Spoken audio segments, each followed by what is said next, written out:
नमस्कार दोस्तों, हमारे मंच पर आप सभी का स्वागत है। दोस्तों, आज दिल्ली की संसद के अंदर, देश की संसद के अंदर आज भारत देश का बजट जो है वो पेश होने जा रहा है। वित्त मंत्री निर्मला सीतारमण अपने काल का 7वां बजट जो है वो पेश करने जा रही है। आज 11 बजे जो है संसद के अंदर देश का बजट पेश किया जाएगा। दोस्तों, देश के बजट पर इस देश का पूरा एक साल और आने वाले बहुत से साल जो हैं वो निर्भर करते हैं। पूरा देश बजट की तरफ देख रहा होता है। अगर एक तरफ देखें तो ब्यूरोक्रेट जो हैं वो पूरी नजर गड़ाकर बैठे होते हैं कि हमें क्या लाभ सरकार देगी। अगर वहीं देखें मिडिल क्लास, जो बहुत बड़ा तबका है, जो बहुत बड़ी पॉपुलेशन जो है इस देश के अंदर है, वो देख रही होती है कि हमें टैक्स के अंदर क्या रिबेट मिलेगी, क्या पेट्रोल और डीजल के दाम कम हो जाएंगे, क्या एजुकेशन सिस्टम जो है वो अच्छा हो जाएगा, क्या अपर मिडिल क्लास में और बड़ी ओर ले जाना चाहता है, तरक्की करना चाहता है। मिडिल क्लास सबसे ज्यादा प्रयास कर रहा होता है, मेहनत कर रहा होता है और देश के बजट से उसको बहुत ज्यादा। क्या देश के बजट के अंदर इनकम टैक्स का जो स्लैब है उसको बढ़ा दिया जाएगा? क्या इंश्योरेंस प्रीमियम के ऊपर जो है टैक्स के अंदर छूट मिलेगी? क्या एजुकेशन के ऊपर उनको छूट मिलेगी? इस तरह की रिबेट्स का इंतजार कर रहा होता है। वहीं अगर ब्यूरोक्रेट्स की बात करें तो ब्यूरोक्रेट्स देख रहा होता है कि देश के क्या क्या संसाधन जो है उनके पास आ जाएंगे, कितना डिसइन्वेस्टमेंट के जरिए गवर्नमेंट जो है सरकारी उपक्रमों को बेच देगी और कम दामों पर जो है बड़े बड़े कॉरपोरेट घरानों को दे देगी, या फिर जो जिस भी सेक्टर में ब्यूरोक्रेट्स हैं, जिस भी सेक्टर में कॉरपोरेट्स हैं, उन पर जो है टैक्स का रिबेट किस तरह से उनको दिया जाएगा। आपको जानकर हैरानी होगी, इस देश का टैक्स स्ट्रक्चर ऐसा है जिसके अंदर जो बड़े बड़े कॉरपोरेट घराने हैं वो टैक्स के नाम पर 100 में से सिर्फ 10% टैक्स दे रहे हैं और 90% जो टैक्स दे रहा है वो आम आदमी दे रहा है, चाहे वो मिडिल क्लास हो, चाहे वो गरीब हो, चाहे वो अपर मिडिल क्लास हो। ये लोग ही 90% इस देश के अंदर टैक्स देते हैं और बाकी का जो 10% टैक्स है वो सिर्फ और सिर्फ कॉरपोरेट घरानों के यहां से आता है। मतलब ये है कि सरकार पूरी कोशिश करती है बड़े बड़े कॉरपोरेट घरानों को खुश करने की। और देखने की बात यह होगी कि वित्त मंत्री इस बजट के अंदर कॉरपोरेट के लिए क्या क्या बदलाव करती है, कौन कौन से डिपार्टमेंट अब बेचने की तैयारी 2024-25 के अंदर की जाती है, लेकिन आम आदमी को क्या राहत मिलती है। अगर हम बात करें जनता क्या चाहती है, आप भी जरूर बताइएगा। अगर ये वीडियो आप तक पहुंचे तो आप कमेंट के माध्यम से बताइएगा कि आज 11 बजे वित्त मंत्री निर्मला सीतारमण से आपकी बजट के माध्यम से क्या आपकी मांग है, आप क्या चाहते हैं कि बजट कैसा होना चाहिए, देश का बजट कैसा होना चाहिए। देश की अगर हम शिक्षा व्यवस्था की बात करें तो शिक्षा व्यवस्था जो है वो पूरी तरह से चरमरा गई है।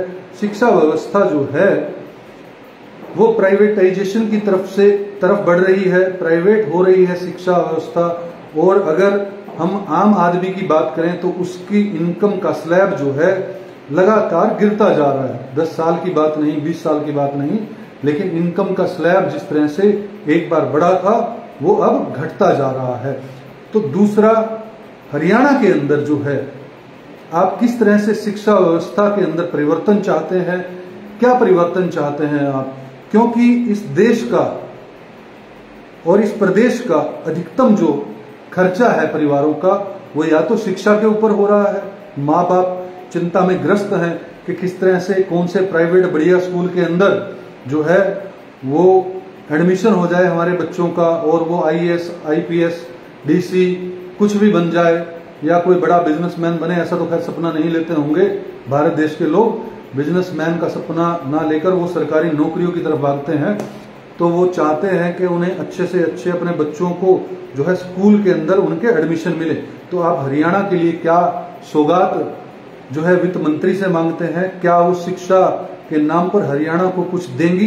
दूसरा, देश के अंदर सबसे बड़ा मुद्दा है स्वास्थ्य सेवाओं का।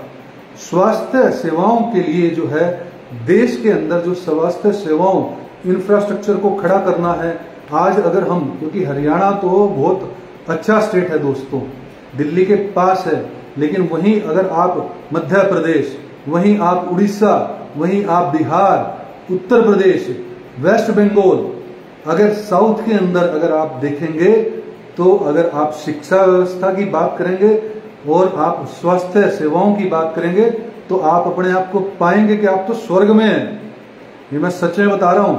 हरियाणा के लोग रोते तो रहते हैं, अरे भाई हॉस्पिटल के अंदर डॉक्टर नहीं है, हॉस्पिटल के अंदर स्टाफ नहीं है, हॉस्पिटल के अंदर फैसिलिटी नहीं है। लेकिन अगर आप, जिन मैंने स्टेट्स का नाम लिया है, अगर आप उनकी हालात देखेंगे, उसमें राजस्थान भी आ जाता है, उसके अंदर महाराष्ट्र भी आ जाता है, बॉम्बे के आसपास का एरिया अगर हम छोड़ दें, तो इन स्टेट्स के अंदर चाहे वो शिक्षा हो, सरकारी शिक्षा की जो हालात है वो इतनी बदतर है, और चाहे वो स्वास्थ्य सेवाएं हों वो बहुत बदतर है।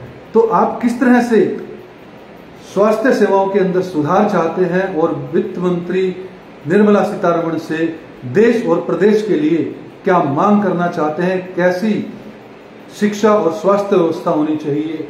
तीसरी बहुत बड़ी बात है युवा शक्ति। युवा शक्ति जो आंखें खोलकर, उसकी आंखें दर्द भी हो गई होंगी, इतनी जोर से खोल रखी हैं उन्होंने, इतनी फोर्स से खोल रखी हैं रोजगार को लेकर। चाहे वो रोजगार सेल्फ रोजगार हो, सेल्फ बिजनेस हो, सेल्फ या फिर किसी इंडस्ट्री को डेवलप करना हो, या फिर सरकारी रोजगार हो, तो इस देश के अंदर लगभग 70 से 80% जो लोग हैं वो युवा हैं। तो इतनी बड़ी मैन फोर्स होने के बावजूद जो है वो देश के अंदर युवा जो है वो बेरोजगार है। हरियाणा तो नंबर 1 है बेरोजगारी के अंदर। तो इस बार बेरोजगारी भी एक बड़ा मुद्दा चुनाव में भी बनी। तो रोजगार के नाम पर आप क्या मांगते हैं निर्मला सीतारमण वित्त मंत्री इस देश की जो है उनसे, कि आज बजट के अंदर वो रोजगारों को क्या, रोजगार जो युवाओं को क्या जो है बेनिफिट देंगी, क्या उनके लिए गिफ्ट्स देंगी, क्या ऐसी कोई पॉलिसी ला सकती हैं जिसके अंदर बेरोजगारी भत्ता जो है वो ऐसा हो जाए जिससे उन बच्चों का, उन बेरोजगारों का जो है अपना खर्चा चल पाए, और वो अगर किसी कॉम्पिटिटिव एग्जाम की तैयारी करना चाहते हैं, क्योंकि 18 साल के बाद जो है वो बच्चा परिवार पर बोझ बनने लग जाता है। माँ बाप ये सपने जटोने लगते हैं कि मेरा बच्चा जो है अब कमाने लगे, वो नौकरी लग जाए, चाहे वो सरकारी हो चाहे प्राइवेट हो। तो प्राइवेट इंडस्ट्री के लिए रोजगार के माध्यम से इस बजट के अंदर क्या मिलेगा वो देखने की बात है। दूसरा है महिलाओं के लिए, महिलाओं के लिए रोजगार की व्यवस्था करना, महिलाओं के लिए सुरक्षा के लिए क्या कदम उठाएंगी, क्या कदम उठाएंगी निर्मला सीतारमण महिलाओं की जो शिक्षा व्यवस्था सुधार करने के लिए, समाज को सुधार करने के लिए, सामाजिक डेवलपमेंट के लिए, सामाजिक शक्ति बनाने के लिए महिलाओं के लिए क्या कदम उठाएंगी, ये देखने की बात होगी। और आप क्या कदम चाहते हैं कि निर्मला सीतारमण जो है उठाएं, हमें कमेंट सेक्शन के माध्यम से जरूर बताइएगा।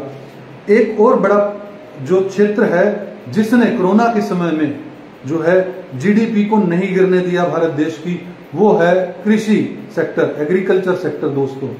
दोस्तों एग्रीकल्चर सेक्टर पर एमएसपी जो है वो किसानों का सबसे बड़ा मुद्दा है। और मैं बार बार आपको ये कहता हूं क्योंकि बहुत से लोग जो हैं, चाहे वो हमारे हरियाणा टुडे के, चाहे वो फॉलोअर्स हों, जो हमारे व्यूअर्स हैं, वो ये समझते होंगे कि यार एमएसपी पर क्यों दें हम किसानों को एमएसपी। लेकिन ये बहुत जरूरी बात है। जिस तरह से पिछले 10-15 सालों के अंदर किसानों का जो खर्चा है वो दुगना से तिगना हो गया है दोस्तों। उनको खाद समय पर नहीं मिलती है, खाद मिलती है तो महंगी मिलती है, बीज महंगा मिलता है, लेकिन इसके अंदर किसानों की भी गलती है। किसान अगर चाहें तो बीज जो है खुद उत्पन्न कर सकते हैं। अरे जब फसल उत्पन्न करते हो तो बीज को भी प्रोक्योर कर सकते हो, चाहे वो कोई भी बीज हो। दूसरा, खाद पर निर्भर ना करके वो ऑर्गेनिक खाद पर निर्भर कर सकते हैं, गोबर की खाद बना सकते हैं, केचुए की खाद बना सकते हैं। अपने ही खेत के अंदर जो है वो छोटा सा एक प्लांट लगा सकते हैं केचुए का या गोबर खाद का। दोस्तों, तो खाद जो है गांव वो अपने वहीं पर बना सकते हैं, लेकिन फिर भी क्योंकि इलिटरेट है हमारे देश के ज्यादातर किसान, उन तक अभी शिक्षा व्यवस्था पहुंची नहीं है, उन तक जागरूकता नहीं पहुंची है, तो शायद संभव नहीं है, और बुजुर्गों से वो नॉलेज लेना नहीं चाहते या बुजुर्गों की नॉलेज लुप्त हो चुकी है।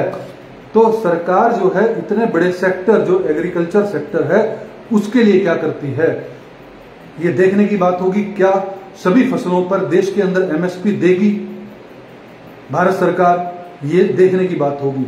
और एक बड़ा सेक्टर है टेक्नोलॉजी का सेक्टर, जिसके अंदर देश के युवाओं को रोजगार मिल सकता है।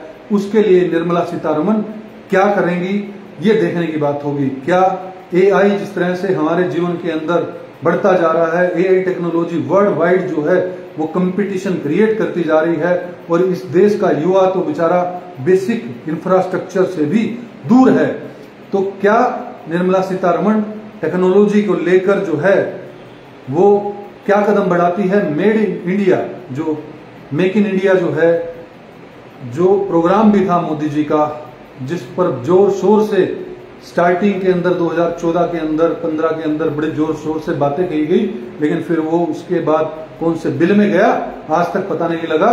तो क्या मेक इन इंडिया पर जोर दिया जाएगा, क्योंकि दोस्तों जब यह भारत देश किसी समय में सोने की चिड़िया रहा होगा तो उस वक्त इस देश के अंदर पूरे वर्ल्ड की जो जरूरतमंद चीजें थी, जो पूरे वर्ल्ड की जरूरत की चीजें थी वो इस देश के अंदर ही बनती थी, और उसके बदले में जो है जो मैन्युफैक्चरर था सोना लिया करता था। दोस्तों, गोल्ड जो है वो सबसे पुराना जो है एक धातु है, जो लेन देन के कारोबार के अंदर जो है गोल्ड लिया करते थे और यहां से सामान देते थे और गोल्ड लेते थे। तो इसी तरह से देश को अगर विश्व गुरु बनाना है, देश को अगर नंबर 1 बनाना है पूरे विश्व के अंदर, तो सबसे ज्यादा इस देश के लोगों को प्रोडक्शन करनी पड़ेगी। देश के अंदर सबसे अधिक जो है मेक इन इंडिया जो है इस देश के लोगों को, युवाओं को, महिलाओं को मेक इन इंडिया के माध्यम से जो है बिजनेसेस के अंदर ट्रेंड करना पड़ेगा। तो निर्मला सीतारमण इस 2024-2025 के जो बजट के अंदर जो है वो क्या सुविधाएं देती है ये देखेंगे। और एक और मुझे बात ध्यान आ रही है दोस्तों, जो सबसे महत्वपूर्ण है डिफेंस सेक्टर। डिफेंस सेक्टर के अंदर क्या निर्मला सीतारमण लेके आती हैं, डिफेंस सेक्टर को और कैसे मजबूत करती हैं। लेकिन मैं चाहता हूं, मेरी ये सोच है, इस देश के अंदर अगर 2 चीजें बिल्कुल हाईटेक और मुफ्त हो जाएं। हाईटेक मैं क्यों कहूंगा, क्योंकि लेटेस्ट टेक्नोलॉजी से एडवांस्ड लेस जो है एम्प्लॉइज हों, हाईटेक हो जाएगी हमारी टेक्नोलॉजी। क्योंकि आप एमआरआई की मशीन ले आओगे लेकिन उसको चलाने वाला ही नहीं है तो कोई फायदा नहीं है उस मशीन का। तो देश के अंदर जो है वो टेक्नोलॉजी हाईटेक हो 2 फील्ड के अंदर, वो फील्ड है एजुकेशन और वो फील्ड है स्वास्थ्य। ये दोनों के दोनों देश के अंदर फ्री होने चाहिए, मेरा ये मानना है। क्योंकि सबसे बड़ी जो टेंशन खा रही है आज के टाइम में परिवार को, ये खाती है एजुकेशन कैसे होगी। दूसरा, अगर बीमार पड़ गया कोई घर के अंदर तो लाखों रुपया भी दोस्तों पता नहीं लगेगा।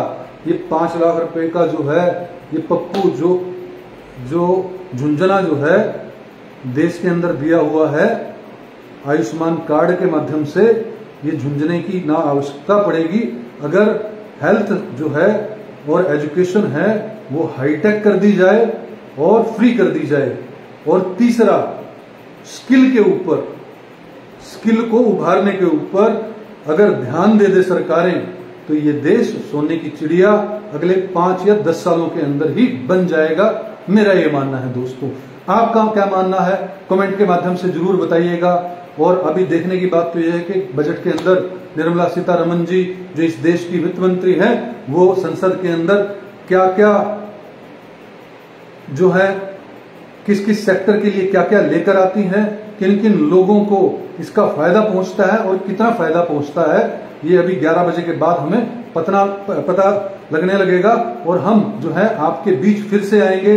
इस वीडियो के अंदर इतना ही। दोस्तों, वीडियो अच्छी लगी हो तो लाइक और शेयर कीजिएगा और हमारे मंच को सब्सक्राइब कीजिएगा। दोस्तों, जय हिंद।